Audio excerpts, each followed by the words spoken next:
வணக்கம். கருட புராணம் பகுதியோட 19வது பகுதியை தான் பார்க்க போகிறோம்.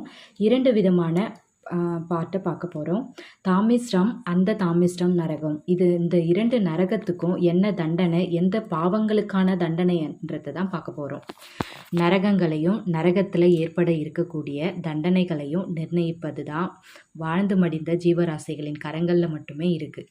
வாழும் பொழுது அவர்கள் செய்த வினையின் பயனாக அந்த ஆன்மா அனுபவிக்கக்கூடிய துன்பம் அனைத்தும் நரகங்களில் எண்ணற்றவையாக இருக்குது. மனிதன் வாழற இந்த உலகத்தில் மற்றவங்களுக்கு சொந்தமான பொருளை நாம் அனுபவிக்கணும் அப்படிங்கிறது நினைக்கிறது ரொம்ப மிகப்பெரிய தவறு. செய்கிற செயல் தவறு அப்படின்னு தெரிஞ்சும் அதை செய்ய துணிகிறாங்க. பொருட்கள் மட்டும் இல்லாமல் தன்னிடம் இருக்கும் அதிகாரத்தை கொண்டும் மற்றவருடைய இல்லாள்களையும் விரும்பி அவர்களை அடைய நினைப்பதும் மாபெரும் பாவச் செயல்தான். மற்றவர்களுடைய குழந்தைகளை அபகரித்து அவங்கள துன்பத்தில் ஆழ்த்துவதும், நாம் சுகமாக வாழணும் அப்படின்னு நினைத்து பலரின் உழைப்பையும் பொருட்களையும் ஏமாற்றி அபகரித்து கொண்டு பூவுலகத்தில் மகிழ்ச்சியாக வாழ்ந்து கொண்டிருப்பவர்களும் அடையும் நரகம்தான் தாமிஸ்ரம் நரகம். தாமிஸ்ரம் நரகத்தில் மற்றவங்க பொருட்களை அபகரித்து இந்த உலகத்தில் சந்தோஷமாக வாழ்ந்த அந்த ஜீவாத்மாவிற்கு தண்டனையாக யமக்கிரகர்கள் முள்ளாலான கட்டைகளால் தொடர்ந்து துன்படுத்தி கொண்டே வருவாங்களாம்.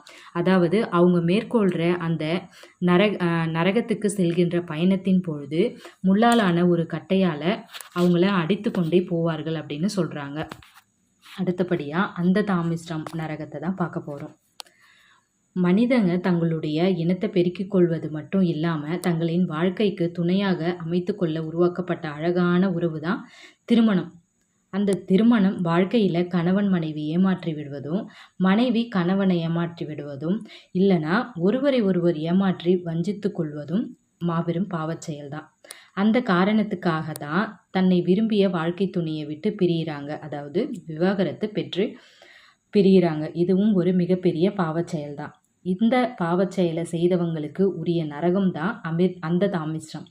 இந்த நரகத்தில் இந்த கயவர்களுக்கு பார்வை இல்லாத, அதாவது பார்வைகள் தெரியாத நிலையில் இருள் சூழ்ந்த பகுதியில் தனிமையில் மூச்சையாக்கி விழுந்து தவிக்க வேண்டிய நிலையில் தண்டனையை அனுபவித்து கொண்டிருப்பாங்களாம். இவை அனைத்துமே நரக பயணம் மேற்கொள்ளும் பொழுது நடக்கின்ற ஒரு செயல்தான். பிறப்பும் இறப்பும் எதன் அடிப்படையில் அமைதுங்கிறத பார்ப்போம். பூமியில் வாழ்கிற பகுத்தறிந்து உணரும் தன்மை கொண்ட ஜீவராசிகளில் உடலுக்கு மட்டும்தான் அழிவு, அதாவது மரணம் என்பது உண்டு. உடலின் உள்ளே இருக்கும் ஆன்மாவிற்கு எப்பொழுதும் அழிவு என்பது கிடையாது. ஒரு ஆன்மாவின் பிறப்பு இறப்பு என்பது அந்த ஆன்மாவினால் செய்யப்படுகிற நல்வினை மற்றும் தீவினைகளின் அடிப்படையில் தான் அமையுது. நன்றி.